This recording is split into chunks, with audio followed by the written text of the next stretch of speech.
lepo je biti Maribor, lepo je razpravljati o temi, ki je pomembna tako za nas malo starejše, kot tudi za vas malo mlajše in seveda še najbolj za generacije, ki prihajajo, to je v družbi znanja. Zakaj prav v družbi znanja? Zakaj razpravljati o tej abstraktni temi in ideji prav v času, ko je naše gospodarstvo v tako resnih težavah, ko se pravzaprav vrstijo apokaliptične napovedi, ki napovedujejo konec sveta ekonomskih dogm, ki jih poznamo in živimo. Morda bi kdo lahko pripomnil, da nekako zvenim kot Neron, ki je igral na gosni med tem, ko je gorel plin, pa ne bo držalo. Ni ne okna, še manj obladam igranje gosti ali violine. Ampak zastavimo si raje to vprašanje nekoliko drugače. Je v času, ko upada gospodarska rast, ko se zmanjšuje potrošniško povpraševanje, ko se počasuje investiranje, ko se večajo dolgovi, ko se povečuje brezposelnost, res pametno in potrebno, da vztrajamo na konceptih, kot je Lizbonska strategija in družba znanja, ki je pogonski motor te strategije. Odgovor je da in zagotovo morda še potrebneje kot kadarkoli poprej.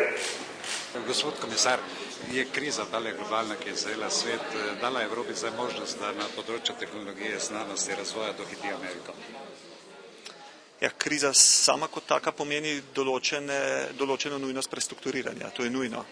In mislim pa, da v vsakem primeru, tudi če te krize zdaj ne bi bilo, smo bili pred nekaterimi dokaj pomembnimi odločitvami, ki so povezane s tem, da moramo pravilno nasloviti podnebne spremembe, da moramo nasloviti pomanjkanje energije v prihodnosti in vse te stvari so klicale že po določenih strukturnih spremembah. Mislim pa, da je kriza ta proces pospešila. Samo to je že nekaj časa se nakazovalo vse skupaj. Ni to malo zapoznela reakcija? Ne, lejte, to niso stvari, ki se dogajajo čez noč. Vse strukturne spremembe je treba narediti preudarno, je pa jih treba narediti. In mislim, da se pač vsi skupaj zavedamo, danes bolj kot kadarkoli prej, da je to globalno vprašanje, da ga je treba tudi na ta način nasloviti. Evropa poskuša pri tem igrati, kolikor je le mogoče, aktivno vlogo, poskuša se postavljati tudi v vodilne položaje, tudi ko se dotikamo vprašanj razvoja posamičnih tehnologij. Kaj pa vloga Slovenije? Smo samo na istem splavu ali preko vas aktivni? Ne, mislim, da vsaka država je v tem primeru pomembna. Zdaj, jaz mislim, da je seveda moč nekega mnenja večja, če je tudi pogled navzven strani Evrope enoten. In zaradi tega je Slovenija lahko in mora biti aktiven in konstruktiven partner, ko se pogovarjamo znotraj Evrope o smereh, kam in na kakšen način, kako hitro. Ko se pa pogovarjamo navzven z globalnimi partnerji, pa mislim, da je prav, da imamo enotno mnenje.